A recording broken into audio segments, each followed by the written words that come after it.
I've been itching to do a piece on the European Reich since I started this channel.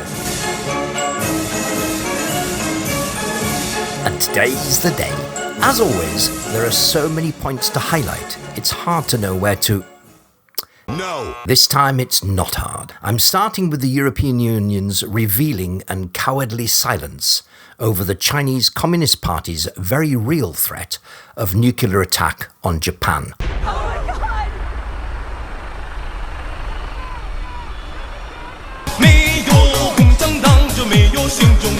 On the 19th of July 2021, the Chinese Communist Party's officials released a threat of a nuclear strike against Japan if, quote, one detachment, unquote, of Japanese troops is sent to Taiwan to help defend that island against a Chinese invasion. Japan recently announced that it would help defend Taiwan because Tokyo believes that if Taiwan falls, then two islands in the chain China has demanded that Japan should withdraw from, namely Diaoyu and Ryukyu, would be next. That Chinese threat is probably the most appalling threat to be issued by one nation to another since the end of World War II, particularly so as Japan is the only country ever to suffer the effects of a nuclear strike. So what's the reaction around the world? Well, almost every civilized state has condemned the Chinese for the threat and their abandonment of the 1964 No First Strike Agreement.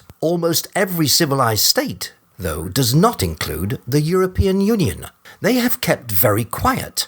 That in itself is disgusting. They are so in love with Chinese money and so deeply in bed with the CCP's investment that they are now in fear of offending them. They are a set of bullies and they're cowards as well. They've been bought and paid for by the Communist Party of China. They're very good at playing petty little games over the functioning of the Northern Ireland Protocol, for instance, the latest being the refusal to allow a Marks and Spencer's delivery lorry into the province because the paperwork was signed in the wrong colour ink. The result was the truckload of produce and goods had to be destroyed. Big, brave, scary EU commissioners, unelected, faceless, cowardly ones, are now demanding that Spanish police must have the right to hot pursuit criminals across the border into Gibraltar. Yeah, that must happen a lot. I wonder what other reasons they could have for wanting that right. The same EU that is telling democratically elected governments in Poland and Hungary that they must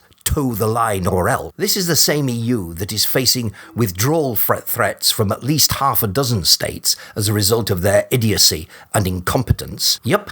This big, bullying, incompetent, petty-minded, failing superstate has no moral fibre at all and is so deeply in hock with the CCP that it is terrified of speaking out against them. The sooner it collapses, the better for everyone.